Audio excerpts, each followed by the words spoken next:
Nós vamos falar hoje sobre circuitos, aplicações e modulação e demodulação de FM.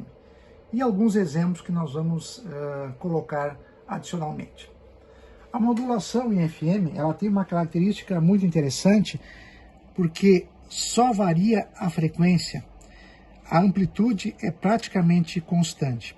E essa característica da constância da portadora modulada em frequência é muito relevante porque evita exatamente os picos de ruído que advêm de características atmosféricas, como em tempestades, relâmpagos, raios. Então, o fato da caracterização de FM ser assim, intrinsecamente já evita, já suprime os ruídos. Por outro lado, também existem alguns circuitos adicionais que têm esse objetivo. Por exemplo, o circuito de pré-ênfase, que é utilizado na transmissão do sinal FM, que objetiva amplificar as componentes de alta frequência do sinal de áudio. Ora, nada mais é do que um filtro passa altas com um circuito RC em paralelo, cuja característica é explicada através da sua impedância característica. Aqui nós temos um exemplo de um circuito dessa natureza, que foi desenvolvido baseado na norma japonesa JIS, e que nós podemos ver aqui no osciloscópio como ele se comporta.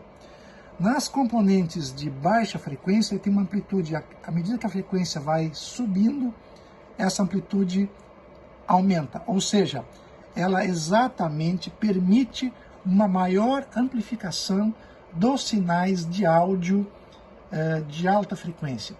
Esse exemplo aqui está operando de 100 Hz a 15 kHz e a ênfase começa a se dar lá por em torno de 3 kHz, ou seja, exatamente na faixa de áudio dos agudos. Se nós temos na transmissão um sinal assim, na recepção nós temos o circuito de ênfase, que é um filtro passa-baixas, de tal forma que após a demodulação, o meu áudio, na saída de áudio do sinal FM, ele estará sem ênfase, ou seja, nós recuperamos, a partir da demodulação, o sinal de áudio originalmente gerado e modulado em FM. O princípio dos moduladores FM é o princípio do VCO, oscilador controlado por tensão, ou seja, uma variação de amplitude gera uma variação de frequência.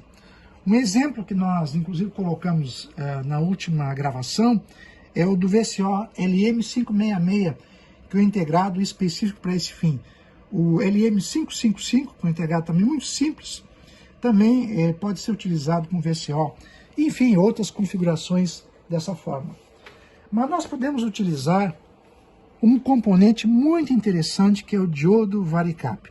O varicap é um componente, é um diodo, uma junção PN, por exemplo, que ao aplicarmos uma tensão reversa, ele muda a sua capacitância. Essa alteração de capacitância é muito utilizada em dispositivos osciladores e moduladores de FM. Queria mostrar para vocês aqui um exemplo de um oscilador de frequência variável totalmente analógico. Aqui eu tenho o meu circuito LC sintonizado. Estão vendo aqui? Esse aqui é o varicap. Aqui eu tenho o meu oscilador. Aqui eu tenho o circuito que faz a alteração do nível DC do varicap. Eu tenho dois potenciômetros, um de sintonia grossa e um de sintonia fina. E por fim, o dispositivo que amplifica esse sinal gerado pelo meu oscilador. Esse exemplo aqui tem uma configuração tal que a frequência varia de em torno de 7 MHz até 7.3 MHz. Tem uma variação de 300 kHz. E a sintonia fina tem uma variação de 5 kHz. Ora, se nós então alterarmos o nível DC desse varicap, nós estaremos alterando a capacitância desse componente e, portanto, com isso, se eu utilizar um circuito sintonizado, eu estou variando a frequência sintonizada. Se eu uso isso num oscilador de frequência variável, como esse exemplo, eu estou mudando a frequência do dispositivo. Esse conceito pode ser utilizado adicionalmente na modulação de FM, porque quem vai variar o nível DC que está polarizando o varicap é a minha entrada de áudio, a minha variação que vem lá do microfone, amplificadores de áudio. Essa variação, o sinal modulante, faz variar a frequência, a capacitância do varicap e, portanto, a frequência desse circuito sintonizado LC. E com isso eu estou modulando em frequência. Um exemplo de transmissor FM que utiliza esse princípio está aqui, ó. Tenho meu sinal de áudio, minha pré-amplificação, meu oscilador controlado por tensão driver, amplificador de saída e a minha antena. Esse transmissor está aqui exemplificado. Aqui está ele montado, ele é um kit didático que se encontra na internet. Então, esse circuito é muito simples, funciona muito bem e dá alcance de até centenas de metros em área aberta. Um outro exemplo de transmissor FM utiliza PLLs, tá? Como esse, que é um circuitinho, um dispositivo muito comum que se utilizava em aplicação de uso automotivo comumente, né? Se nós transmitimos o sinal FM, nós temos que recuperá-lo, temos que demodulá-lo. Então, a recuperação é através de demoduladores, detetores e discriminadores de FM.